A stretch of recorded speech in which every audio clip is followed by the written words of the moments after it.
तो उत्तानपाद के वंश का वर्णन सुनाने के बाद श्री सुखदेव जी महाराज ने कहा कि राजन, अब मैं तुम्हें प्रियव्रत के वंश का वर्णन सुनाऊंगा। और जैसे ही श्री सुखदेव जी महाराज के मुख से सुना, थोड़ा चौंक गए महाराज परीक्षित, क्योंकि वो जानते थे कि प्रियव्रत तो परम भगवत भक्त और आत्माराम महापुरुष थे। उनके वंश का वर्णन ये किस प्रकार संभव है? वो गृहस्थ में अनुरक्त हुए ही कैसे, गृहस्थ में प्रवेश किया ही क्यों? उनको तो भगवत चरणारविंद की प्राप्ति हो चुकी थी। और महाराज परीक्षित ने कहा कि महाराज, मेरी मति के अनुसार तो जो गृहस्थ आश्रम है वो बंधन में डालने वाला है। तो महाराज प्रियव्रत जैसे जीवन मुक्त महापुरुष ने ये गृहस्थ का बंधन स्वीकार ही क्यों किया? श्री सुखदेव जी महाराज मुस्कुराए, बोले राजन, बात तो तुम ठीक कह रहे हो, लेकिन जिनकी गति मति रति भगवान के चरणों में स्थिर हो गई है, बोले उनके लिए कहीं भी किसी भी प्रकार की न कोई बाधा है न कोई विघ्न। श्री हरि स्वयं उनके सदा संगी होते हैं, सदा सहाई होते हैं। अपने चरणों की छांव में ऐसे जनों को प्रभु सदा सुरक्षित रखते हैं। तेरे सेवक को पौ किछ नहीं। और अनुभवी महापुरुष ये बात कह रहे हैं कि तू मेरा राखा सबनी था।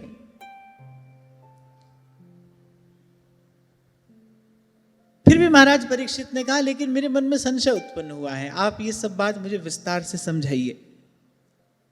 तब श्री सुखदेव जी महाराज ने कहा कि महाराज, मनु के कहने पर तो उन्होंने ऐसा नहीं किया, पर जब सब स्वयं ब्रह्मा जी आए उनको ये आज्ञा देने के लिए कि तुम्हें गृहस्थ में प्रवेश करना है, यही तुम्हारे लिए ईश्वर का विधान है, तो श्री ब्रह्मा जी की आज्ञा को उन्हें स्वीकार करना पड़ा। तो महाराज परीक्षित ने कहा कि ऐसा क्या कहा ब्रह्मा जी ने जो मान गए महाराज प्रियव्रत? सुखदेव जी महाराज समझ गए कि इनका यह प्रसंग बड़े विस्तार से श्रवण करने की इच्छा है। श्री सुखदेव जी महाराज ने कहना शुरू किया। बोले ब्रह्मा जी आए और उन्होंने कहा प्रियव्रत से, बोले बेटा मेरी ओर देखो, मैं स्वयं भगवान शंकर, तुम्हारे पिता स्वयंभुव मनु, और जो तुम्हारे बगल में खड़े हैं तुम्हारे गुरु जी। कौन खड़ा है बगल में? नारद जी खड़े हैं। बोले ये तुम्हारे गुरु जी। बोले हम सब, बोले श्री हरि की इच्छा के ही अधीन हैं, उन्हीं की आज्ञा को शिरोधार्य करके, उन्हीं की आज्ञा पालन में हम सदा तत्पर रहते हैं। यही हमारा जीवन धर्म है, यही हमारा जीवन व्रत है, इसी के निर्वाह में हम सब लगे हैं। यहां ब्रह्मा जी के कहने का तात्पर्य ये है, बोले जब हम उनकी इच्छा के अधीन हैं, और फिर जीव तो परबस है, वो तो परतंत्र है, उसका हित उसका मंगल इसी में है, वस्तुतः इसी में है कि जो भगवान का विधान है उसको यथावत स्वीकार कर ले। कहा ब्रह्मा जी ने, यद्वाचितन्त्यां गुणकर्मदामभिः सुदुस्तरैर्वत्सवयं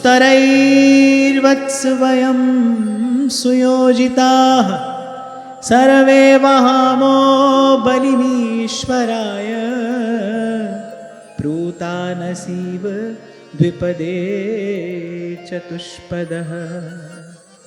जैसे रस्सी से नाथा हुआ पशु मनुष्य का बोझ ढोता है, बोले उसी प्रकार अनेक अनेक रस्सियों से ये जीव बंधा है। सबसे पहले तो वेदवाणी रूपी रस्सी है, फिर उसके बाद शास्त्र पुराण आदि के वचन हैं। ऐसे पता नहीं कितने बंधन हैं जिनसे जीव बंधा है। तभी तो श्री चाचा जी कहते हैं अगणित द्वंद्व देह के पथ है। आप कहां तक करोगे, किस किस का समाधान करोगे? प्रभु के चरणों में सर्वात्म समर्पण के बिना सुख शांति का कोई उपाय नहीं है भाई, कोई मार्ग नहीं है। और इन सब रस्सियों से बंधे, इन सब डोरियों से जकड़े हम सब लोग बस उन्हीं के इच्छा अनुसार अपने कर्म में लगे रहते हैं। और बोले प्रभु ने जो व्यवस्था हमारे लिए कर दी है, जहां प्रभु ने हमें रखा है, जैसे प्रभु ने हमें रखा है, जो व्यवस्था उन्होंने हमारे लिए कर दी है, बस उसी के अनुसार हम सुख दुख भोगते रहते हैं। इस पर किसी का कोई वश नहीं है, सब इसी इच्छा के अधीन है। ब्रह्मा जी ने कहा कि उनकी इच्छा का उसी प्रकार अनुसरण करना पड़ता है जैसे किसी अंधे को आंख वाले पुरुष का। एक अंधा व्यक्ति कहता है किसी आंख वाले से, भैया सड़क पार करा देना, उसे कंधे पर हाथ रखता है, जहां ले जाता है वहां उसके पीछे पीछे चलता है। ऐसा करने को विवश है क्योंकि आप तो देख नहीं सकता, ऐसे जीव आप तो बंधा है। कुछ करने में क्या, कुछ सोचने में भी स्वतंत्र नहीं है।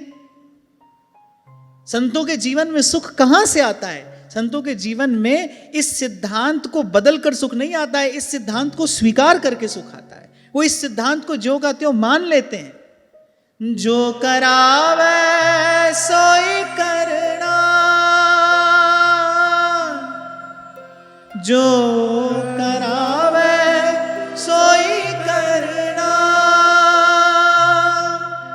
नानक दास तेरी सरना, प्रभु डोरी हाथ तुम्हारा। मैं फिर दोहरा रहा हूं, संत सुखी होता है इस सिद्धांत में कुछ फेर बदल करके नहीं, इस सिद्धांत को जो का त्यों स्वीकार करके। इसीलिए आपसे मैंने कहा था कि सुख से चलना चाहते हो इस मार्ग पर, तो ये किंतु परंतु का कांटा निकाल दो। मेरे राम राय, मेरे राम राय, जू राखै त्यों रही है। संतों ने तो इसी को सुख का मूल मंत्र कहा है। तेरा पाना मीठा लागे, ज्यों राखै त्यों रही है। उमा दारू जोशित की नाई, महादेव कह रहे सबई नचावत राम गुसाई। ठहाका मारकर हंसते हैं महादेव और कहते बोले बिहसी महेश तब, बोले ज्ञानी मूढ़ न कोए, जी जस जग रघुपति करही सोती ही छिन तस ओए। बोले प्रभु की इच्छा, प्रभु का विधान, जिसको जब जहां जैसा करना चाहता है कर लेता है, करा लेता है। बस इस बल के सन्मुख, इस शक्ति के सन्मुख, जिसको कोई काल कहता है, कोई ईश्वर कहता है, कोई भगवान कहता है, इस परम शक्ति के सन्मुख समर्पण कर देने में सुख है। जो करावे सोई करना, नानक दास तेरी सरना, प्रभु डोरी हाथ तुम्हारा, प्रभु डोरी हाथ तुम्हारे, प्रभु डोरी हाथ तुम्हारे।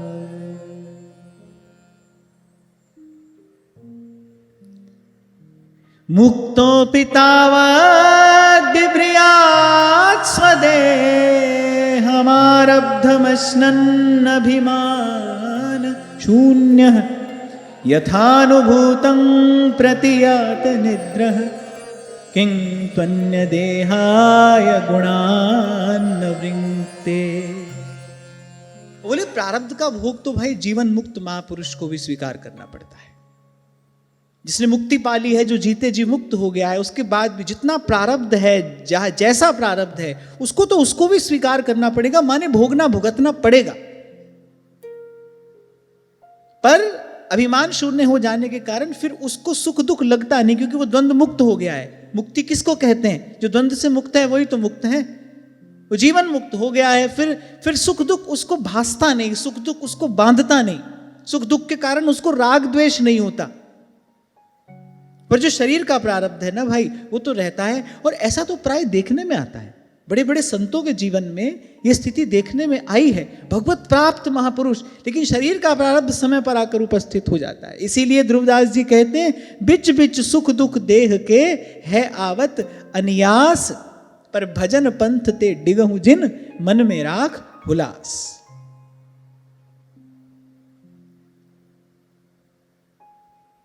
भक्ति सुख को बढ़ाती या दुख से बचाती नहीं है, भक्ति तो दोनों से मुक्त करती है, उसका प्रभाव नहीं पड़ता, भक्त प्रभावित नहीं होता। इसी को कहते हैं स्थित प्रज्ञ, इसी को कहते हैं योगी, जिसकी बुद्धि स्थिर हो गई है भगवान के चरणों में। यही बात श्री सुखदेव जी महाराज ने कही महाराज परीक्षित से, बोले जिनकी गति मति रति भगवान के चरणों में स्थिर हो गई, बोले उनको फिर किसी प्रकार का कोई विघ्न, कोई बाधा है नहीं। जैसे मैं आपको कह रहा था कि जब कोई प्रश्न करता है ना कि भगवान के भक्तों को इतना कष्ट क्यों होता है, वो तो आपको दिख रहा है, पर आप भगवान के भक्त से जाकर पूछो कि तुमको कोई कष्ट है, उसको तो कोई कष्ट नहीं है, वो तो आनंद में है, तो सदा आनंद में है। जिसकी मति पर या ज्ञान का पर्दा पड़ा है, सुख दुख का द्वंद्व तो उसी के लिए है ना। गुरु की कृपा से जिसका ये अज्ञानांधकार दूर हो गया, जिसको भीतर से प्रकाश हो गया, जिसको भगवान के स्वरूप का और अपने स्वरूप का बोध हो गया, उसके लिए भाई कोई द्वंद्व नहीं है, कोई झंझट नहीं है। कहीं भी रहे, वो कहीं पर भी रहे, वो सुख से ही रहता है, आनंद से ही रहता है। तो ये सब बात ब्रह्मा जी ने कही। और ये सब बात कह क्यों रहे हैं भाई? किसी प्रकार से ये गृहस्थ आश्रम स्वीकार कर ले। और सुखदेव जी महाराज ने कहा ऐसी रुचि ब्रह्मा जी की क्यों है? बोले प्रपंच के विस्तार में उनकी सहज रुचि है। उनकी इच्छा होती है भाई ये जो हमने बनाया है ये खेल चलता रहे तो अच्छा है, the show must go on, है ना। अब सब भगवान का भजन करने लगे हैं, फिर बात कैसे बनेगी? तो उनकी इच्छा होती है भाई इस प्रपंच का विस्तार हो। तो अनेक अनेक प्रकार से ब्रह्मा जी ने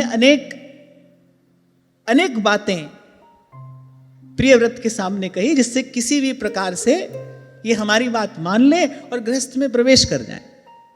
भयं प्रमत्तस्य वनेष्वपि स्यात् यतः स आस्ते सह षट् सपत्नः जितेन्द्रियस्यात्मरतेर्बुधस्य गृहाश्रमः किं नु करोत्यवद्यम्। बोले जो भगवान का भक्त है वो घर में रहे तो भी सुख से रहता है। कबीर जी कहते ही हैं कि दाया राग धर्म को पाले, घर में रहे उदासी, अपना साजी सबको जाने, सहज मिले अविनाशी। और बोले अगर मन पर ही नियंत्रण नहीं है, अगर स्वयं ही इंद्रियों के वशीभूत है, तो बोले फिर वो बन बन भटकता रहे, क्योंकि अपना ही मन सबसे बड़ा शत्रु है। अब मन से मुक्त होने का तो कोई स्थान है नहीं, मन से मुक्त होने की तो कोई विधि है नहीं, और सबसे बड़ा शत्रु भी मन है, सबसे बड़ा मित्र भी मन है, बंधन का कारण भी मन है, मुक्ति का कारण भी मन है। तो कह रहे अगर मन ही जीता हुआ नहीं है, मन ही संयमित नहीं है, बोले फिर तो यही शत्रु उसके साथ लगा है, फिर वो बन बन भटकता रहे। बोले तो भी कुछ हाथ तो आता नहीं, उसको कुछ प्राप्त तो विशेष होता नहीं। और अगर गुरु की कृपा से, गुरु के बताए मार्ग पर चलकर आपने थोड़ा संयम साध लिया है, आपने अपने मन को थोड़ा नियंत्रित करना सीख लिया है, फिर घर में रहो, भले खूब आनंद से रहो। कई बार ये बात हुई भाई पहले भी कि भागना उपाय नहीं है। कहीं से भागकर कहीं चले गए, कहीं से भागकर कहीं चले गए, बोले भागना उपाय नहीं है, जागना उपाय है। स्वप्न से मुक्ति का उपाय भागना नहीं है, स्वप्न से मुक्ति का उपाय जागृति है, जाग जाना है। और संसार कुछ और नहीं है, संसार तो स्वप्न है, इसमें तो किसी को कोई संशय नहीं होना चाहिए। सत हरि भजन जगत सब सपना, ये बात तो भाई सबके गुरु कह रहे हैं, इस बात को तो यूं का यूं मान ही लेना चाहिए। जगत सब सपना, और सपने से पीछा छुड़ाना है तो भाई एक ही उपाय है, बिस्तर छोड़ो, उठो। इसीलिए उपनिषद कहता है उत्तिष्ठत जाग्रत प्राप्य वरान निबोधत। बोले उठो, जागो, और जो प्राप्त करने आए हो वो प्राप्त करो। इसीलिए कह रहा है कोई, उठ जाग मुसाफिर भोर भई, अब रैन कहाँ जो सोवत है, जो सोवत है सो खोवत है, जो जागत है सो पावत है। तो ब्रह्मा जी ने कहा कि जो बुद्धिमान पुरुष अपने मन को जीतकर अपनी आत्मा में रमण करता है, बोले उसका गृहस्थाश्रम भी क्या बिगाड़ सकता है। और वैसे भी गृहस्थ कौन होता है? जिसका 2-4 से संबंध है वही तो गृहस्थ है। और गृहस्थ कौन होता है, क्या होता है? जिसका 2-4 से संबंध है, गृहस्थी में क्या होता है? इससे उससे तुमसे हमसे संबंध ही तो होता है। और प्राय करके देखने में तो यही आता है भाई, व्यक्ति एक संबंध छोड़कर आता है फिर दूसरा बनाता है। मां की कोख से जन्मे भाई बहन छोड़कर आता है, फिर कहता है ये हमारे धर्म भाई हैं, ये हमारे ये भाई हैं, ये हमारे वो भाई हैं, ये हमारी ये बहन है, वो बहन है। ये सब क्यों होता है? क्योंकि वो जो संबंध संसार से बनाने की वृत्ति है ना, वो तो छूटी नहीं अभी, वो तो जो कि त्यों है, मन तो वही का वही है। आपने केवल स्थान बदल लिया, आपने भेष बदल लिया। पहले कहीं रहते थे, अब कहीं और रहने लगे। पहले कुछ और प्रकार का कपड़ा पहनते थे, अब कुछ और प्रकार का पहनने लगे। उससे मन थोड़ी बदल जाएगा। मन की वृत्ति तो वही की वही है। इससे संबंध बनाना है, उससे संबंध बनाना है, कभी इससे लगे कभी उससे लगे। एक जगह छोड़कर आए तो दूसरा बना लिया। शब्द उसके लिए बहुत अच्छे अच्छे हैं।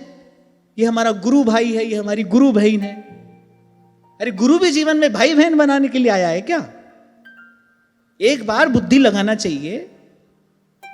सहजो बाई कहती है, हरि तो कुटुंब जाल में घेरी, गुरु ने काटी ममता मेरी। गुरु तो इसलिए आया है जीवन में, ममता के सब बंधन काटे।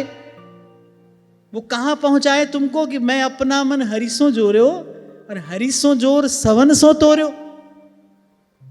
गुरु तो इसलिए आया है जीवन में। फिर यहां गुरु आए और गुरु के पीछे पीछे गुरु भाई, गुरु बहन, ये सब आ गया। कहीं कहीं पे तो ये सुनने को भी मिलता है, चाचा गुरु, काका गुरु, दादा गुरु। अब पता नहीं, मुझे ये सब थोड़ा कम समझ में आता है। मैं कोई ये नहीं कह रहा हूं कि आप हमारी बात मान ही लो, ऐसे I am just sharing my thought. मैं तो अपना विचार आपके साथ साझा कर रहा हूं, आप इसको अनसुना भी कर सकते हो।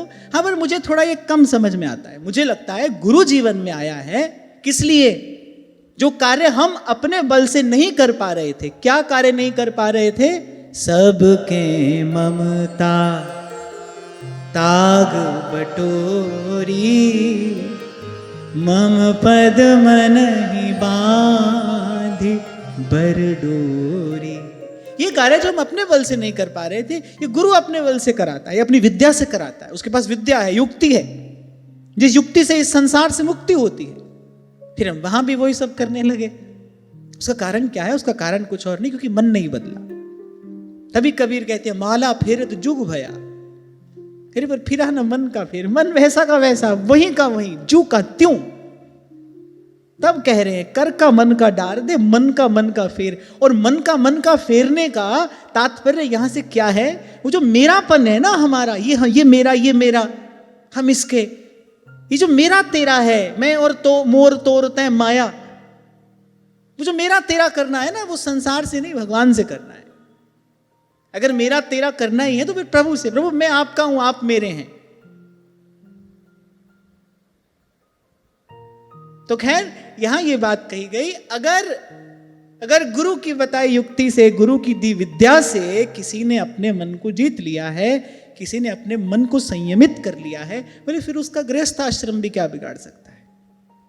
ये जो शब्द होते हैं ना, हम इनको प्रयोग तो नित्य प्रति करते हैं, लेकिन कभी कभी हम इनके वास्तविक अर्थ का विचार नहीं करते। अच्छा, मेरे पास इसके अतिरिक्त कोई काम ही नहीं है, मेरे पास ये सब का अर्थ विचारने के अतिरिक्त कोई काम ही नहीं है, मुझे दिन भर यही करना है। अच्छा, होता क्या है, जो दिन भर आप करते हैं, जब आपकी सूक्ष्म चेतना लग जाती है ना किसी कार्य से, तब नींद में वो काम अपने आप ही होता है। आपको आश्चर्य होगा, कभी कभी ऐसा होता है कि किसी भाव का अर्थ ठीक प्रकार से समझ में नहीं आता, और जब नहीं समझ में आता है तो वहां से आगे बढ़ना कठिन होता है। मेरे साथ तो ऐसा होता है, जब तक कोई बात समझ में ना आए, फिर मेरी सारी चेतना वहीं पर लग जाती है, फिर मेरे भीतर एक हलचल सी हो जाती है, मुझे चैन नहीं पड़ता, फिर उसका चिंतन निरंतर होता रहता है। और कभी कभी ऐसा होता है कि जागते सोचते समझते जो काम नहीं हो रहा होता, वो एकाएक निद्रा में हो जाता है, और मैं एकदम से उठ बैठता हूं कि बड़े दिन से मैं इसका विचार कर रहा था। बहुत बरस पहले एक बार ऐसी घटना घटी, एक श्लोक का अर्थ मुझे हृदयंगम नहीं हो रहा था, और मैं लगा हूं अनेक प्रकार से, मन में अनेक प्रकार के विचार, फिर उस विचार के बदले कोई और विचार, और ऐसे ही चिंतन मंथन चलता रहा, और बहुत दिन तक चलता रहा। समझ में नहीं आ रही थी बात, और मन में हलचल, मन में बेचैनी। वैसे एक दिन दोपहर का समय, मैं राजभोग करा कर आया था, सोचा कि चलो 10-15 मिनट लेट लेते हैं। ऐसी आंख लगी और बस एकदम से ऐसे लगा कि जैसे किसी ने आकर पर्दा हटाया और उसका अर्थ प्रकाशित हो गया। तो हमारे पास तो काम यही है। तो मैं कई बार देखता हूं कि हम वैसे शब्द बोलते रहते हैं, लेकिन उसका अर्थ नहीं विचारते। भगवान की कथा भी कहते सुनते रहे, प्रसंग भी कहते सुनते रहे, लेकिन अर्थ नहीं विचारा। अर्थ विचारो तो बात समझ में आ जाती है, किसी प्रकार का कोई द्वंद्व है नहीं, रास्ता तो बड़ा ही सीधा साफ है। ये बात तो बड़ा सीधा साफ है। सब झोल झाल तो संसार में है, व्यवहार में सब झंझट है, वहां पर सब दुविधा है, यहां तो कोई भी दुविधा नहीं है। अति सूधो स्नेह को मार्ग है, बस चाहिए क्या करिए तहां नेक सयानप बांक नहीं। चतुराई मत करो, चतुराई चौपट करे। चतुराई ना चतुर्भुज पाइए, चतुराई ना चतुर्भुज पाइए, साधो माधु स्यो मन लाए। चतुराई चौपट करे, ज्ञानी गोते खाए, और भोले भाले नरण को नारायण मिल जाए। साधो माधो स्यो मन लाइए, चतुराई ना चतुर्भुज पाइए, चतुराई ना चतुर्भुज पाइए, साधो माधो स्यो मन लाइए, साधो माधो स्यो मन लाइए। अगला श्लोक बड़ा महत्वपूर्ण है, सबके काम की बात है। यह षट सपत्नान विजिगीषमाणो, गृहेषु निर्विशयते पूर्वम्, अत्येति दुर्गाश्रित ऊर्जितारी, क्षीणेषु कामं विचरेत् विपश्चित्। और कहा कि जिसको मन और इंद्रियां अपने इन शत्रुओं को जीतने की इच्छा हो, बहुत महत्वपूर्ण बात है, ध्यान से सुनना। कह रहे वो पहले घर में ही रहकर साधन करे। स्पष्ट कहा गया है यहां पर, वो पहले घर में ही रहकर साधन करे। बार बार आपसे यही कहा जाता है, आज भी पुनः प्रसंग उपस्थित हो गया है तो मैं कह रहा हूं, भाई जब तक मन एक ओर न हो जाए, जब तक मन एक रस न हो जाए, जब तक मन एकाग्र न हो जाए, जहां पर आप हो ना वहीं पर रहो। दूर का ढोल सुहावना लगता है, दूर से देखो तो लगता है कि जैसे मृग को लगता है ना वहां दूर मरुस्थल में पानी है, पर वो दौड़ कर जाए तो वहां भी रेत है। ऐसे ही प्रभु ने आपको अपनी इच्छा से जहां रखा है वहीं पर रहकर साधन करिए। मैं तो पहले दिन से एक बात कहता आ रहा हूं, पहले दिन से, कि वृंदावन में घर बने न बने, अपने घर को वृंदावन बनाओ। और मैं तो उससे भी आगे बढ़कर अब एक बात कहता हूं, घर में भी 4 लोग रहते हैं, हो सकता है उनके साथ मन मिले ना मिले, हो सकता है वो आपका संग साथ दे ना दे, घर को भी वृंदावन बनाओ मत बनाओ, अपने मन को वृंदावन बनाओ। उस पर तो आपका अधिकार है, वहां तो किसी से कोई झंझट नहीं है ना। घर का वातावरण अनुकूल बना सको बनाओ, लेकिन आपको लगे भाई आप अकेले हो, 4 लोग अलग हैं, वो किसी दूसरे मार्ग के पथिक हैं, और ऐसा प्राय करके होता ही है, कोई बात नहीं, वहां भी छोड़ो, अपने मन को वृंदावन बनाओ। समेटो सब ओर से अपनी दृष्टि, उतना कर लो जितने से अपना निर्वाह हो जाए। अपने कर्तव्य कर्म का पालन कर दो, अपने हिस्से का काम कर दो। आशा किसी से लगाओ मत। आशा नहीं लगाओगे तो धीरे धीरे ममता सिमटने लगेगी, क्योंकि मन केवल स्वार्थ से ही बंधा है, मन केवल अपने सुख से ही बंधा है। जैसे ही आशा अपनी हटाओगे, ऐसी धीरे धीरे ममता भी सिमटने लगेगी। अहमता ममता प्रभु के चरणों में लगाकर, एक अहमता ममता ये है जग में अति दुखदाई, और ये जब श्री जी की ओर लगे तब होत परम सुखदाई। अपनी अहमता ममता श्री जी के चरणों में लगाकर, मैं तो कहूंगा अपने मन को वृंदावन बनाओ। कहता आया मैं ही आज तक, अपने घर को वृंदावन बनाओ। कभी कभी आ जाते हैं ऐसे साधकों के कुछ प्रश्न, वो कहते हैं भाई हम अकेले हैं, घर के 4 लोग हैं, वो अपने ही पथ के पथिक हैं, हमारी सुनने मानने वाला कोई है नहीं, अब ऐसी स्थिति में हम कैसे घर को वृंदावन बनाएं? और फिर जब मैं इस बात का विचार करता हूं तो मुझे लगता है कि प्रैक्टिकली अगर सोचा जाए तो सच में साधक के लिए बड़ा कठिन है। यहां भी अपनी ऊर्जा क्यों लगानी चाहिए? अरे अपने मन को वृंदावन बनाओ बस।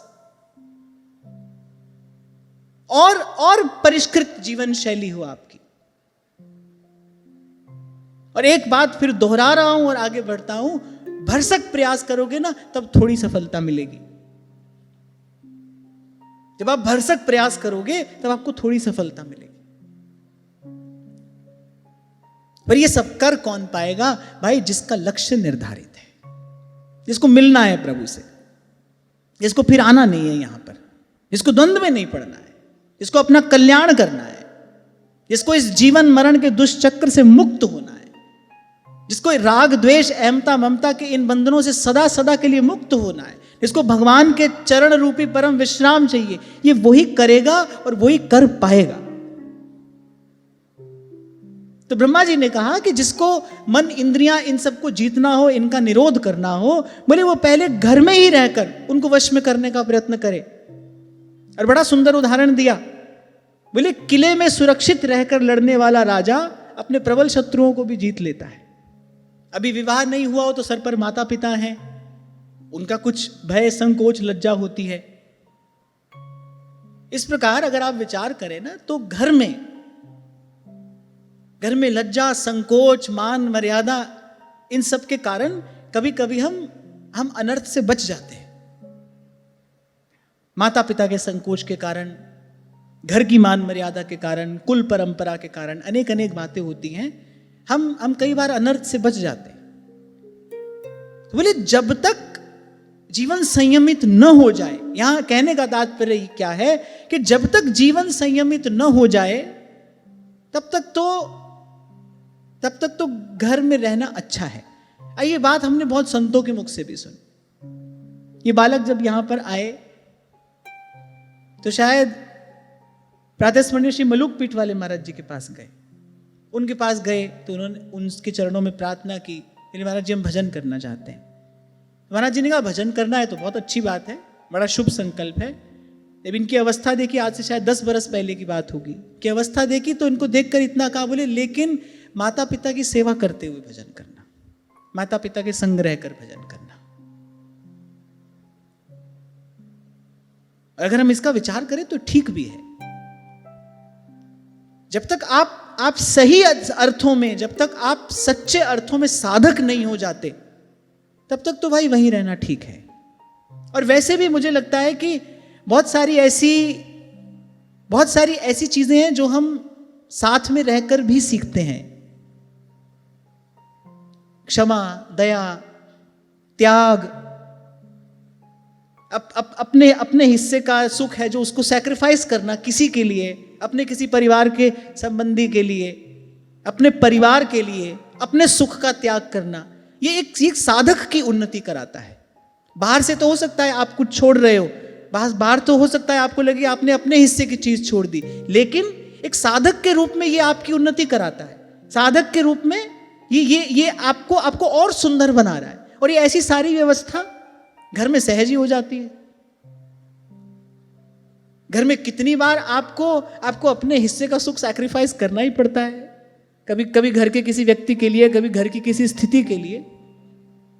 हाँ, पर ये सब होता कब है? जब मूल में आपका लक्ष्य भगवान है, जब आप देख प्रभु की ओर रहे हैं, जब किसी संत के मार्गदर्शन में आप अपना जीवन आगे बढ़ा रहे हैं, ये होता तब है। खैर मैंने पहले ही कह दिया भाई, ब्रह्मा जी तो अपनी बात मनवाने के लिए आए थे, तो वो जो अच्छी से अच्छी बात प्रियव्रत को कह सके उन्होंने कही। और फिर अंत में ये भी कहा कि तुम तो भगवान के चरण कमल की कली रूप किले के आश्रित रहकर इन सब शत्रुओं को जीत चुके हो। आएगा अगर तुमको तो वैसे भी कोई भय नहीं है। ब्रह्मा जी ने प्रियव्रत से कहा कि तुम पर तो भगवान की कृपा है, तुम्हारा मन तो भगवान के चरणों में लग चुका है ना, वहां से हटाए हटता नहीं और हट सकता नहीं।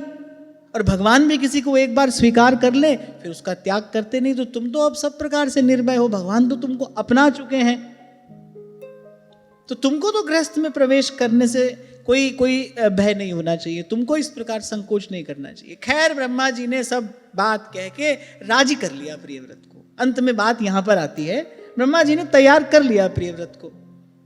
अब प्रियव्रत ने भी सोचा भाई इतने इतने बड़े हैं ये आए हैं हमसे, और बड़ी विनम्रता पूर्वक अपनी बात कह रहे। ब्रह्मा जी ने आदेश नहीं दिया, यहाँ जो भी कुछ प्रियव्रत से कहा गया है वो ब्रह्मा जी ने बड़ी विनम्रता पूर्वक अपनी बात कही है। प्रियव्रत को कोई आदेश नहीं दिया, क्योंकि ब्रह्मा जी जानते हैं प्रियव्रत कौन है, वो भगवान के भक्त हैं।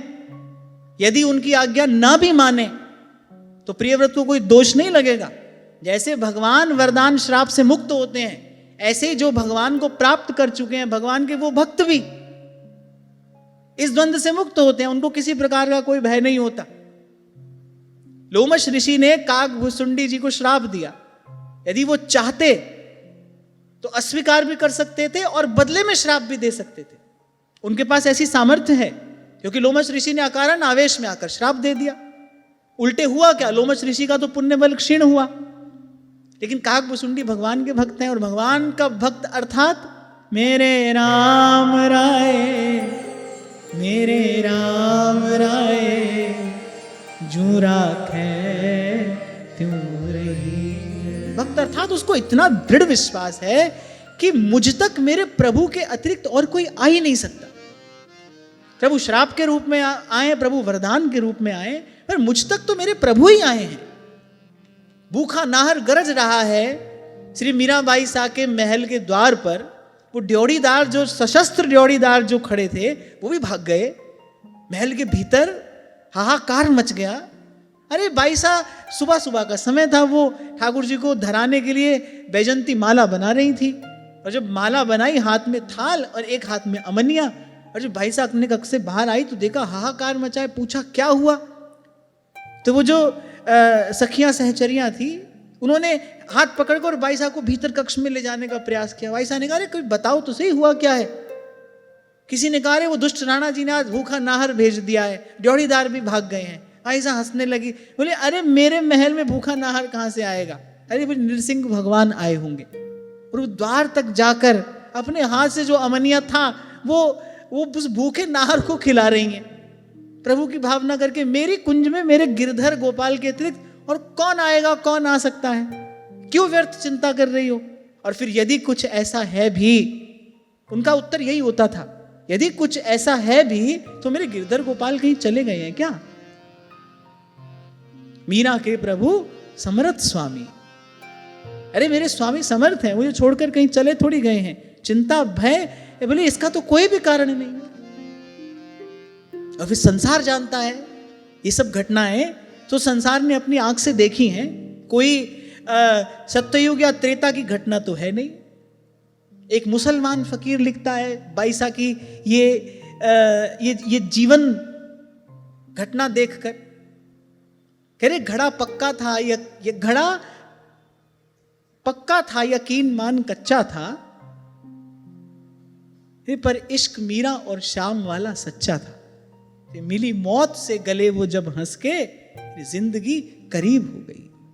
अरे उसको देखा है मैंने, हंसते हंसते मृत्यु का आलिंगन करते, और उसने मृत्यु का ऐसा आलिंगन किया कि वो अमर हो गई, मृत्यु के पार हो गई। घड़ा पक्का था, यकीन मान कच्चा था, पर इश्क मीरा और शाम वाला सच्चा था।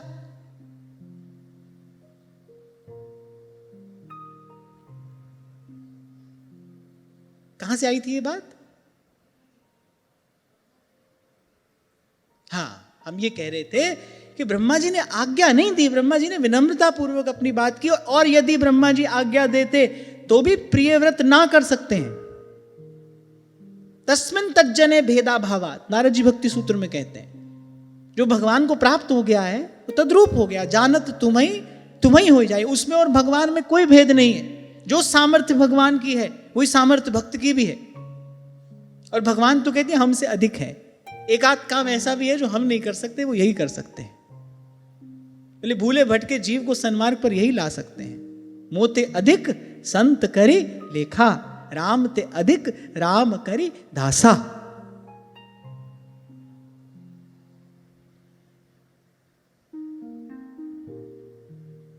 तो ब्रह्मा जी ने कहा कि ये सब भी भगवान की इच्छा से बनाया है हमने बेटा। तो ब्रह्मा जी ने कहा तुम, मेरी इच्छा ये है कि तुम इन सब दिव्य भोगों को भोगो और उसके बाद निसंग होकर अपने आत्म स्वरूप में स्थित हो जाना। अब तक हमने जितनी भी चर्चा की, वो महाराज पृथु हो, प्रचेतागण हो, कर्दम ऋषि हो, अनेक अनेक प्रकार के भोग भोग कर अंत में मन उससे उपरत ही तो हुआ। भोगों में शांति नहीं है, भोग में शांति नहीं है।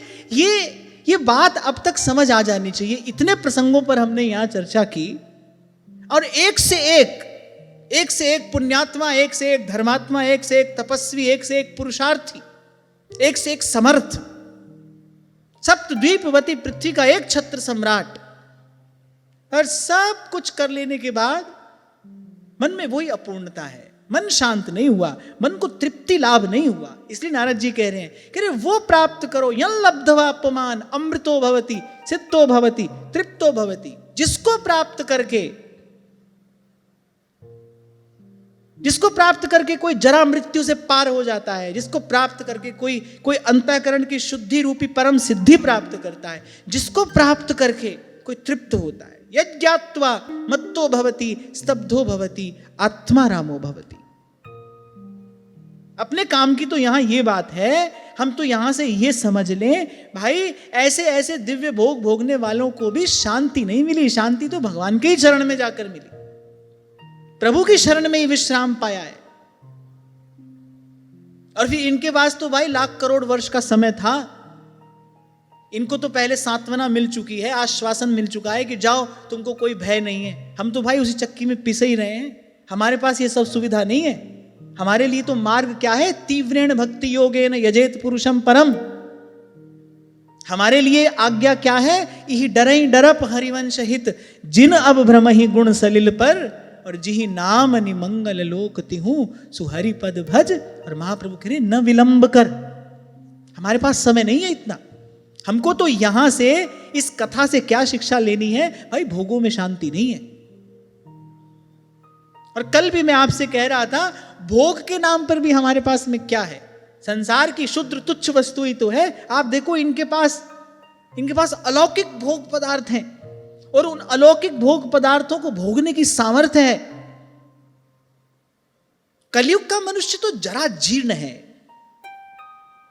काल ब्याल मुख ग्रास, वो तो पहले ही मृत्यु के मुख में ही पड़ा है। अब मरा के अब मरा। आज आप स्वस्थ सोए हो, कल की सुबह जाने क्या समाचार लेकर आएगी। तभी महाराज कहते हैं बारू की भीत जैसे, माने रेत की दीवार, बारू की भीत जैसे वसुधा को राज है, राम सिमर राम सिमर, एहि तेरो काज है, राम सिमर राम सिमर। भजन करना चाहते हैं, कोशिश कर रहे हैं, नहीं कर पा रहे हैं, ये तो कोई चिंता की बात नहीं है। ध्यान से सुनना, हम भजन करना चाहते हैं पर नहीं कर पा रहे हैं, खूब प्रयास कर रहे हैं लेकिन मन को एकाग्र नहीं कर पा रहे हैं, चिंतन सही दिशा में नहीं जा रहा है, चेष्टा कर रहे हैं पर नहीं हो रहा है, ये तो कोई चिंता की बात नहीं है। पर हमको ये लग रहा है कि कोई बात नहीं, कल कर लेंगे, ये बहुत चिंता की बात है, ये प्रमाद है। इससे बचना, इससे डरना। आपको ये लग रहा है ना आज पहले सब काम कर लेते, भजन तो क्या कल कर लेंगे, इस प्रमाद से डरना। फिर कह रहा हूं, हम चेष्टा कर रहे हैं, नहीं कर पा रहे, कोई डरने की बात नहीं है। मार्ग पर तो आ गए हैं ना, कोई बात नहीं, धीरे धीरे रे मना, धीरे सब कुछ होए। पर हमको यही लग रहा है कि नहीं भाई, अभी तो बहुत समय है, कर लेंगे भजन। इस प्रमाद से डरना चाहिए। ये प्रमाद कहीं मन में ना आ जाए, ये ना लगने लगे कल कर लेंगे। अरे पल में परले होएगी। आप कल की बात करते हो, संत कह रहे पल में परले होएगी, फिर करेगा कब। कल भी आपसे मैं चर्चा कर रहा था, एक बार चारों ओर दृष्टि घुमाओ, पूरे विश्व में आज कैसी अस्थिरता का वातावरण है, भय, कलह, क्लेश, चिंता कैसे व्याप रहा है पूरे विश्व में। हमको तो प्रभु ने चरणों की शीतल छांव दी है। एक एक क्षण का ये स्वर्णिम समय है, एक एक क्षण का सदुपयोग करना चाहिए, उतारना चाहिए इस सिद्धांत सूत्र को जीवन में। सांस सांस सिमरै गोविंद, मन अंतर की उतर चिंत। सांस सांस सिमरै गोविंद, मन अंतर की उतर चिंत। अब ब्रह्मा जी भाई गुरु रूप हैं, तो त्रिलोकी के गुरु ब्रह्मा जी ने जब इस प्रकार कहा तो प्रियव्रत परम भागवत है। प्रियव्रत जी ने भी सोचा, ब्रह्मा जी ब्रह्मलोक से यहां तक आए हैं, बोले मेरे प्रभु की इच्छा के बिना तो ये सब हो नहीं सकता होगा। ब्रह्मा जी मुझसे कुछ सेवा चाहते हैं, और मुझे लगता है कि यही तो भक्त की निर्भयता है। कोई उसको कह रहा है कि इस अग्निकूप में कूद जाओ, यही तो भक्त की वस्तुतः निर्भरता है, निर्भयता है। कोई कह रहा है इस अग्निकूप में कूद जाओ, वो भगवान के भरोसे कूद जाता है, क्योंकि उसको पता है तू मेरा राखा सबनी थाई, तापो के खड़ा जी। क्या श्री ठाकुर जी चाहते तो बाईसा का विवाह रोक नहीं सकते थे? उन्होंने तो मीरा जी को स्वीकार कर ही लिया था। विवाह की सब रीत रस्म तो बाद में हुई, उससे पहले ही बाईसा ने लिख दिया, मायरी मना सुपना मां परण्यारे गोपाल, परण्यारे गोपाल। जब द्वारिका से आए वस्त्र आभूषण परिवार के लोगों ने देखे तो आंख फटी की फटी रह गई। तुच्छ लग रहा था मेवाड़ के अधिपति को अपना वैभव उन वस्त्राभूषणों के सन्मुख जो बाईसा को प्रसाद स्वरूप मिले। ठाकुर जी चाहते तो विवाह रोक देते, पर ठाकुर जी शायद ये बताना चाहते थे कि किसी भी स्थिति में मेरे भक्त को मेरे होते हुए चिंता नहीं करनी चाहिए, उसको भयभीत नहीं होना चाहिए किसी भी स्थिति से। यदि मैं हूं फिर भय और चिंता क्यों है, फिर किसी प्रकार का संशय संदेह क्यों है? क्या साधारण भक्ति है द्रौपदी की? उसने तो सदा से ही पहले श्री कृष्ण का वर्ण किया, श्री कृष्ण की इच्छा हुई तो अर्जुन का चयन किया। क्या ये सहज रहा होगा द्रौपदी के लिए? वो कितनी पवित्र है, यज्ञ वेदी से आविर्भूत हुई है, वो याज्ञसेनी है, वो परम सती है, परम सती। श्री कृष्ण की इच्छा है कि तुम पांचों से विवाह कर लो। पुरुष शायद कभी इस स्थिति की कल्पना न कर पाए, लेकिन एक स्त्री अवश्य कर सकती है। क्या ये सहज रहा होगा उसके लिए? क्या ये वस्तुतः अग्निकूप में कूदने जैसा नहीं था? ये कितनी विकट परिस्थिति थी, पर हंसते मुस्कुराते श्री कृष्ण के विधान को स्वीकार किया। हंसते मुस्कुराते भरी सभा में कैसा अपमान हुआ, वो घाव जो कभी भरी नहीं सकता, जिसने रोम रोम को पीड़ा से वेदना से भर दिया। श्री कृष्ण आए, द्रौपदी ने तो महल का द्वार बंद कर लिया था। श्री कृष्ण आए, श्री कृष्ण के कहने पर द्रौपदी ने द्वार खोला। श्री कृष्ण ने कहा, कृष्णा इन सबको क्षमा कर दो। द्रौपदी क्षमा कर देती। कितना बड़ा अपराध! इससे जघन्य अपराध और कोई क्या कर सकता है स्त्री के प्रति? कितना बड़ा अपराध! श्री कृष्ण कह रहे हैं कि द्रौपदी मेरी इच्छा है, तुम इनको क्षमा कर दो। तो द्रौपदी ने कहा कि क्या इनको दंड नहीं मिलेगा? श्री कृष्ण ने कहा अवश्य मिलेगा, पर वो दंड तुम्हारा प्रतिशोध नहीं होगा। वो दंड न्याय की स्थापना के लिए दिया जाने वाला दंड होगा। तुम अपने मन को दूषित मत रखो, तुम अपने मन को विषैला ना होने देना प्रतिशोध की भावना से, मेरे कहने से तुम इनको क्षमा कर दो। और श्री कृष्ण के कहने से द्रौपदी क्षमा करती है। मैंने पढ़ा भी, देखा भी, और मैं कभी कभी जब इस स्थिति का विचार करता हूं ना, तो मुझे लगता है कि अगर ये भक्ति है, अगर ये भक्ति है, तो भाई वस्तुतः है दूर नगरी, बड़ी दूर नगरी, फिर तो भाई ये घर अभी बड़ा दूर है, बहुत दूर है। पर भगवान की भक्ति ऐसा सामर्थ्य देती है। हमारे व्यास जी अपनी वाणी में कहते हैं, भगत बिन कौन सहे अपमान, भक्त के बिना कौन सहता है, सह सकता है। भक्ति ऐसा सामर्थ्य देती है। भक्त को लगता है जैसे प्रभु कहते हो कि तुमको मेरा प्रेम कम पड़ता है, ऐसे प्रभु कहते यदि मैं हूं, यदि मुझे अपना ही मानते हो, यदि मेरे चरणों का विश्वास है, भरोसा है, फिर किसी भी स्थिति से फिर डरते घबराते क्यों हो। तो इसी प्रकार प्रियव्रत परम भक्त है, आत्मा राम है, वो निवृत्ति परायण महापुरुष ही है। इसीलिए तो महाराज परीक्षित ने प्रश्न पूछा, जब श्री सुखदेव जी महाराज ने कहा अब उनके वंश का वर्णन सुनाऊंगा, तो बड़े आश्चर्यचकित हो गए। उनके जैसा महापुरुष कैसे ग्रस्त में पड़ गया, उन्होंने कैसे ग्रस्त आश्रम स्वीकार कर लिया।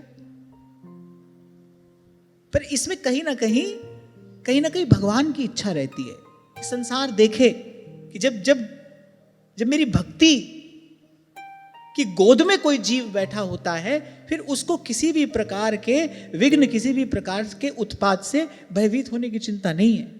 तू मेरा राखा सबनी थाई,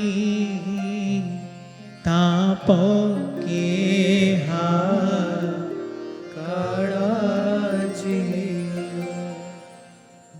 जो तेरे रंग राते स्वामी, जो तेरे रंग राते स्वामी, जो तेरे रंग राते स्वामी, जो तेरे रंग राते स्वामी, जन्म मरण दुख नासा दीन का, जन्म मरण दुख नासा,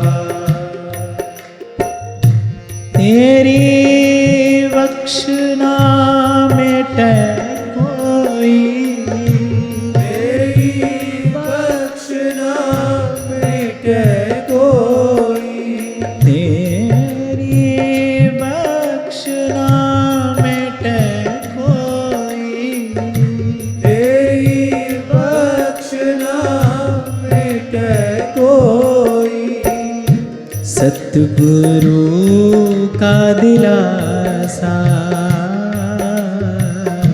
सतगुरु का दिलासा, मेरे राम राय तू संता का संत तेरे, मेरे राम राय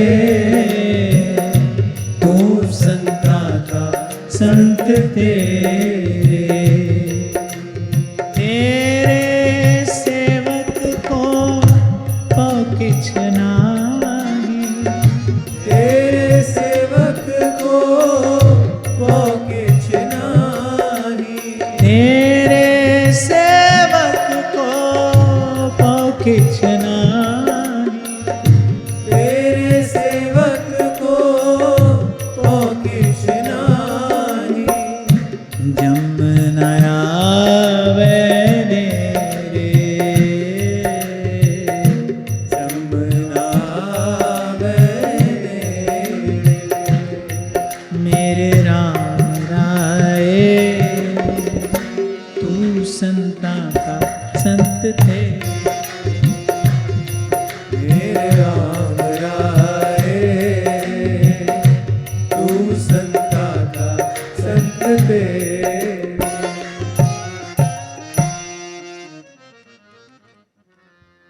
तो ब्रह्मा जी से सब बात सुनने के बाद प्रियव्रत जी ने कहा जो आज्ञा, क्योंकि आज्ञा सम न सुसाहिब सेवा। भाई गुरु की आज्ञा पालन करना यही उसकी सबसे बड़ी सेवा है। और कहा कि आज्ञा सम न सुसाहेब सेवा, और इसके जैसी दूसरी और कोई सेवा नहीं। तभी 2 दिन पहले जब हम चर्चा कर रहे थे तो मैंने कहा सेवा और भजन इनका अर्थ तो बड़ा ही विस्तृत और उदार है। केवल एक किसी क्रिया विशेष का ही नाम भजन या सेवा नहीं होता, नहीं हो सकता।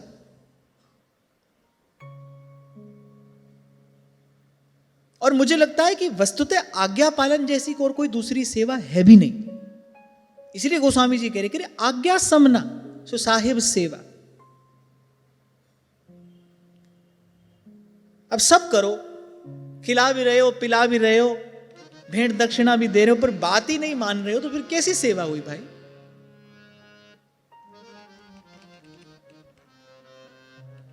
बढ़िया वस्तु गुरुदेव को निवेदन की, खूब भेंट दक्षिणा भी दी, चरण भी धो लिए, सब कर लिया, बात ही नहीं मानी, आज्ञा पालन ही नहीं हो रहा है, ये कैसी सेवा हुई? और कृपा पात्र बनाने वाला कौन है? कि कृपा पात्र सोई जानिए जो आज्ञावर्ती हुए। अभी 3 दिन पहले एक बच्ची ने प्रश्न किया था, उस समय मैं बात कर नहीं पाया। उस बच्ची ने पूछा कि अभी तो मैं विद्यार्थी हूं और किसी भी प्रकार से अभी धनोपार्जन मैंने आरंभ नहीं किया है। आप कहते हैं कि संतों गुरुजनों की, गौ ब्राह्मण की सेवा से सत्वगुण की अभिवृद्धि होती है, और मुझे यह उचित नहीं लगता कि मैं किसी से लेकर सेवा करूं, तो फिर वो मेरे द्वारा की गई सेवा नहीं होगी। तो ऐसी स्थिति में मुझे क्या करना चाहिए? बड़ा सुंदर प्रश्न पूछा और बिल्कुल ठीक समझा। किसी से लेकर सेवा नहीं होती, किसी से लेकर सेवा नहीं होती। किसी से लेकर आपने सेवा की तो उल्टे होगा क्या? सेवा का साधन किसी और से आया, सेवा आपने की। अब दिखाई क्या दे रहा है? आप सेवा कर रहे हो। सेवा के बदले जो थोड़ा मान सम्मान यश मिलेगा वो आपको मिलेगा, जबकि उसके अधिकारी तो आप हो नहीं, क्योंकि वो सेवा का साधन तो कहीं और से आया है। तो ये क्या हुआ? ये यश की चोरी हुई, ये मान सम्मान की चोरी हुई। तभी शायद कुछ वर्ष पहले जब शंभू जी ने मुझे आकर ये कहा कि सब लोगों की इच्छा है कि कोई एक ऐसी व्यवस्था कर ली जाए, कोई ऐसा ट्रस्ट वगैरह बना लिया जाए कि उसी के माध्यम से सब सेवा हो। तो मैंने कहा बिल्कुल भी नहीं होगा ऐसा। आप ट्रस्ट बनाओगे, उसमें धन इकट्ठा होगा, धन इकट्ठा होगा तो आप लोग ट्रस्ट के माध्यम से सेवा करोगे।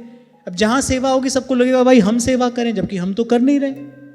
अगर धन की सेवा की बात आए तो भाई मेरे पास तो 1 रुपया भी नहीं है देने के लिए। तो ये क्या होगा?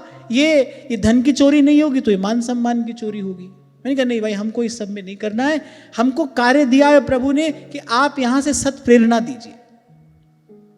मुझे आपको यहां से केवल एक प्रेरणा देनी है, उसके बाद आपकी जैसी इच्छा हो, आपको जो रुचे, जैसा रुचे, जितना रुचे और जहां रुचे वहां आप सेवा करिए। गौ सेवा की भी बात आई थी तो मैंने आपसे कहा था कि आपके अपने अपने नगर में कोई गौशाला होगी, आप वहां जाकर गौग्रास निवेदन करो। हाँ, पर गौ ब्राह्मण की सेवा करनी चाहिए।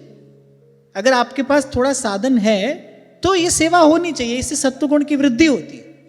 पर कहाँ सेवा करनी है, कितनी करनी है, नहीं, ये आपको कभी नहीं कहा जाएगा। आपको जैसी अनुकूलता हो, जितनी आपकी रुचि हो, जहां आपको अच्छा लगे वहां पर आप सेवा करो। तो छोटी सी बच्ची पर बड़ी अच्छी बात पकड़ी कि अगर मैं किसी और से धन लेकर सेवा करूंगी तो वो मेरी सेवा नहीं होगी। बिल्कुल ठीक सोचा है आपने, पर यह कहां लिखा है और यह किसने कहा है कि सेवा केवल धन से ही हो सकती है? यह तो कोई आवश्यक नहीं है, सेवा के लिए धन ही चाहिए। सेवा के लिए धन नहीं बेटा, सेवा के लिए मन चाहिए। आपके पास कोई योग्यता है, कोई प्रतिभा है, आपको लगता है उससे आप किसी की सेवा कर सकते हो तो आप वो करो। और मुझे लगता है कि विद्यार्थी जीवन है, अभी आप स्वयं पढ़ रहे हो, तो किसी भी प्रकार से कुछ और विचार करने की आवश्यकता नहीं है। मैं तो सदा से ही आपको क्या सभी को कहता आया हूं, 5 मिनट 10 मिनट भगवान के नाम का जप करो। ये तो कर सकते हो अपने मन में ये भाव लेकर, लोकः समस्तः सुखिनो भवन्तु।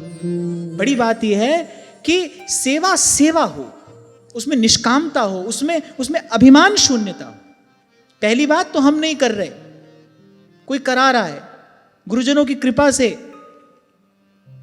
हम इस योग्य हुए हैं कि ये सत्कार्य हमारे द्वारा कराया जा रहा है और इसके बदले में हमको कुछ नहीं चाहिए। ये वस्तुतः हम सर्व के हित के लिए ही समर्पित करते हैं।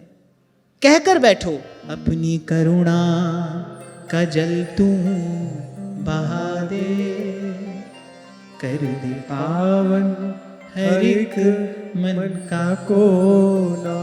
कहीं भी कामना का लेश न रह जाए। 5 मिनट 10 मिनट जितना समय आप दे सकते हो दो, लेकिन विशुद्ध रूप से, ईमानदारी से वो जो 5-10 मिनट का भजन कीर्तन जो भी आप कर रहे हो, पर वो समर्पित हो।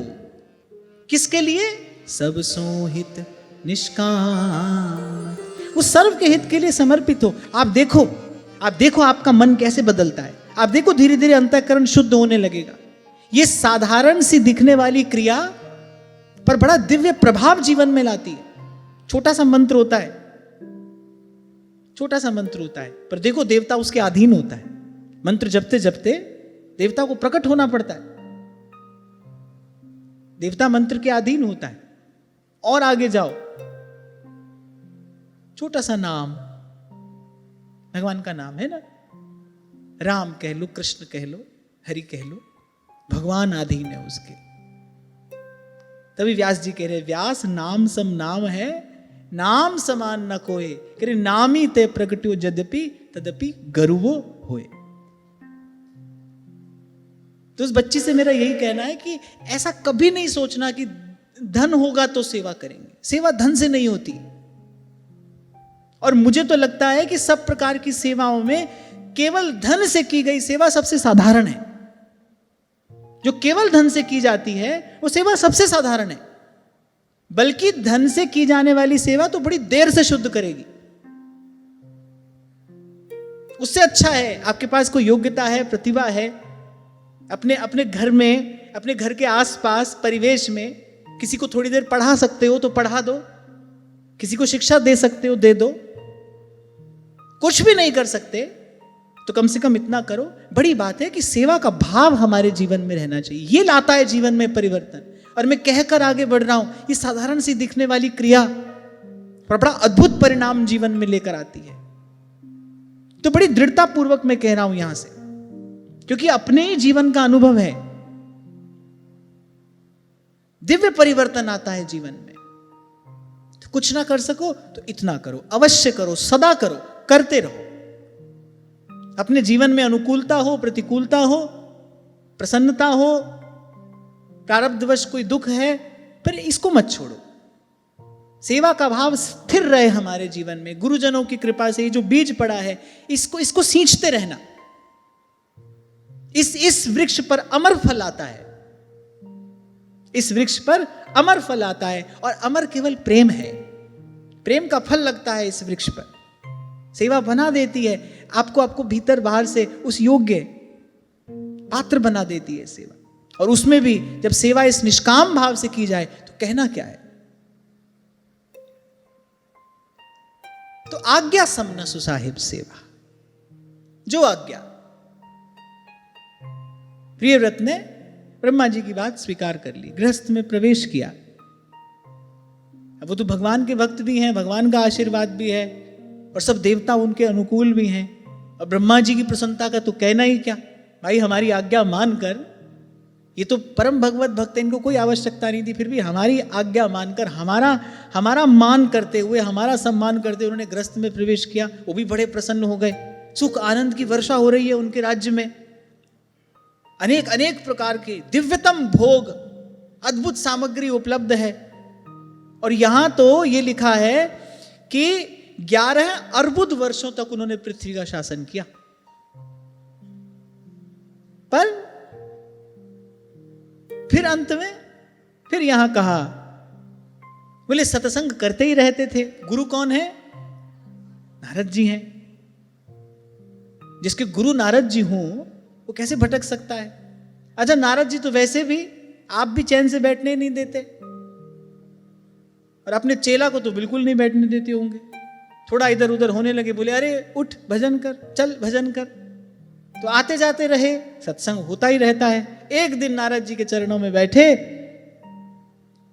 और अपने मन को अशांत सा देखा और मन ही मन विरक्त होकर इस प्रकार कहने लगे, कह रहे बड़ा बुरा हुआ, कह रहे ये जो हुआ ये बड़ा बुरा हुआ, ये अच्छा नहीं हुआ। आप देखो वो देव दुर्लभ भोग भोगने के बाद भी मन की स्थिति क्या हो रही है, मन बड़ा अशांत हो गया, बेचैन हो गया, व्याकुल हो गए। पीछे मुड़कर देखा, हाय इतना दीर्घ काल मैंने इस प्रकार गृहस्थ में लगा दिया, इस प्रकार विषय भोग में मैंने लगा दिया।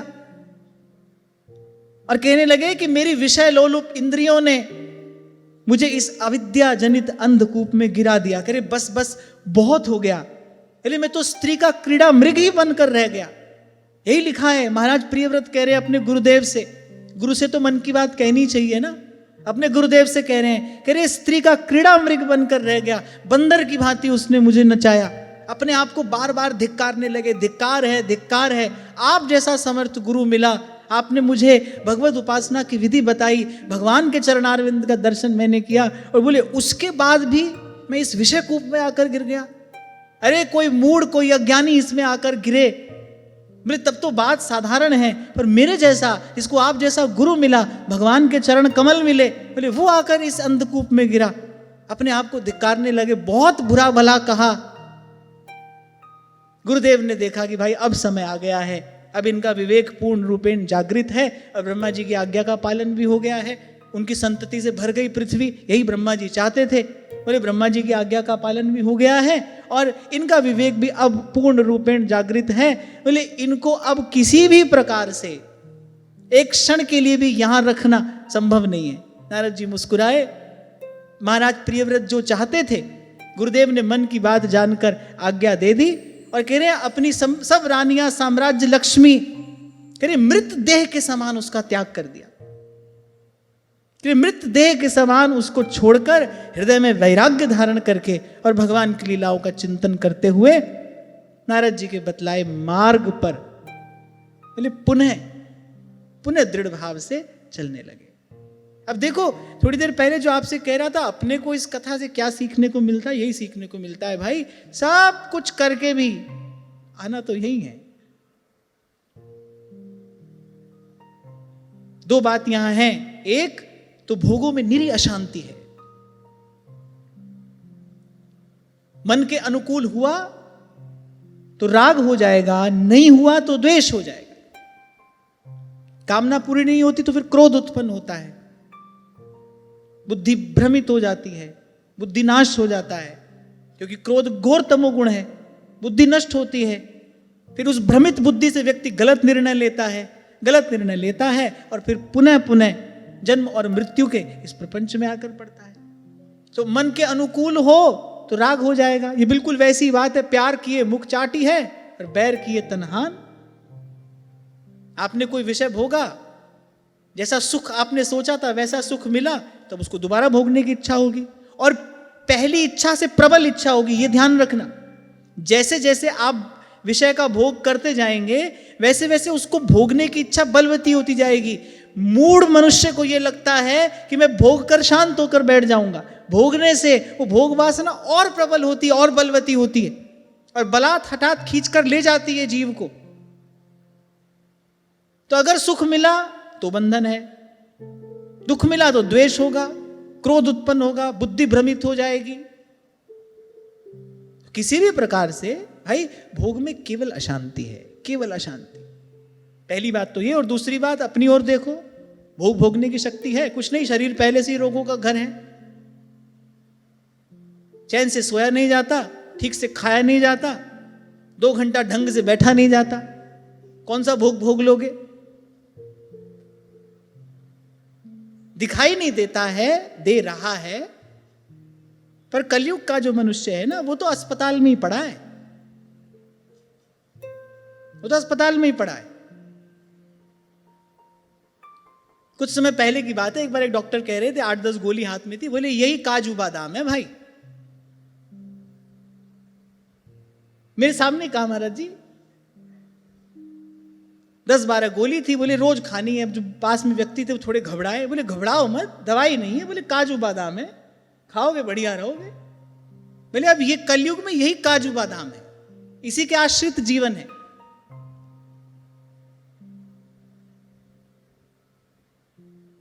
तो दोनों बातें, दोनों का विचार करना। ऐसा भोग भोगने के बाद भी मन शांत नहीं हो रहा, और अपनी ओर देखो हमारे पास तो है ही क्या। भूलना नहीं चाहिए, हम सबको सदा ये बात स्मरण रहनी चाहिए, ये जो हाड़ मांस का देह है ये जरा और व्याधि का घर है, इसलिए इसको व्याधि मंदिरम कहा है।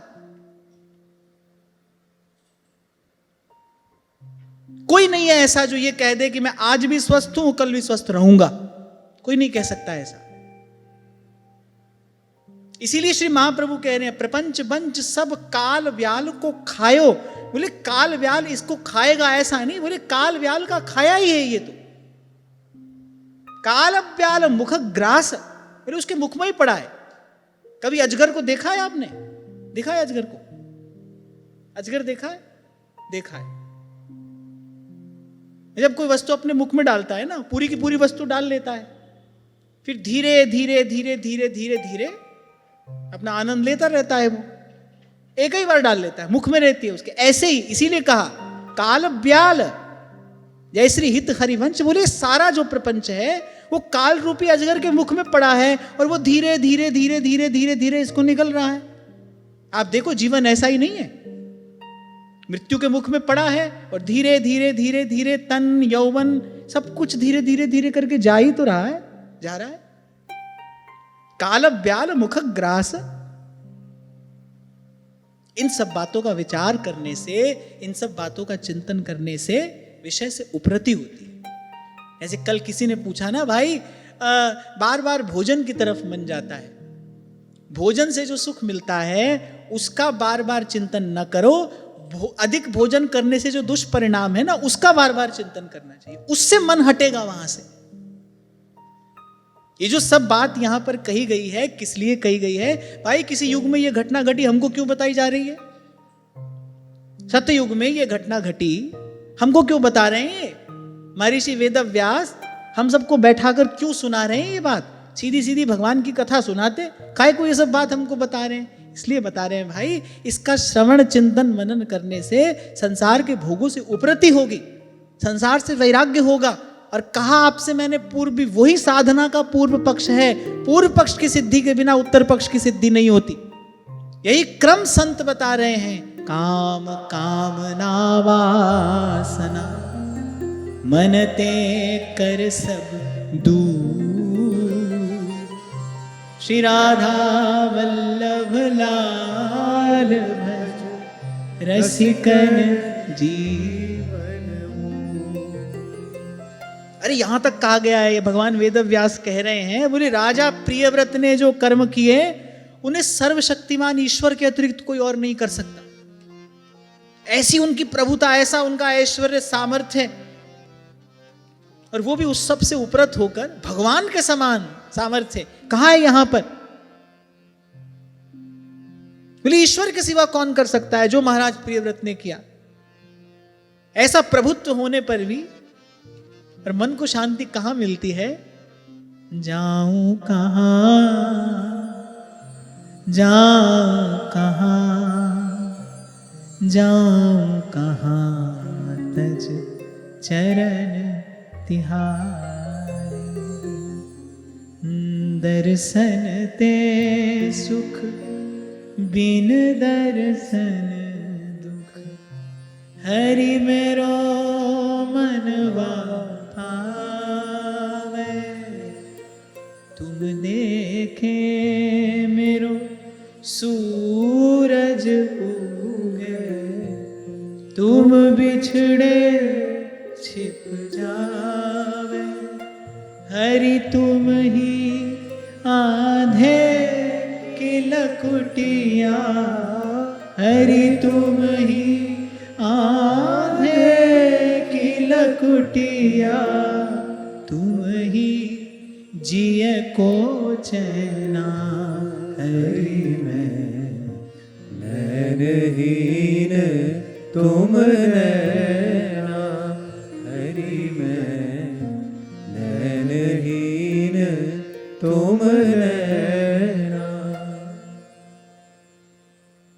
तो भाई सब करने धरने मरने के बाद यदि सार वस्तु यही है, तो फिर मुझे लगता है बुद्धिमान व्यक्ति को एक क्षण गवाए बिना बस उसी सार वस्तु के संग्रह में लग जाना चाहिए। तो आज की वार्ता यहीं श्री जी के चरणों में निवेदन करता हूं। महाराज श्री के चरणों में प्रणाम। आप सबके हृदयस्थ हित प्रभु को, भाव प्रभु को नमन।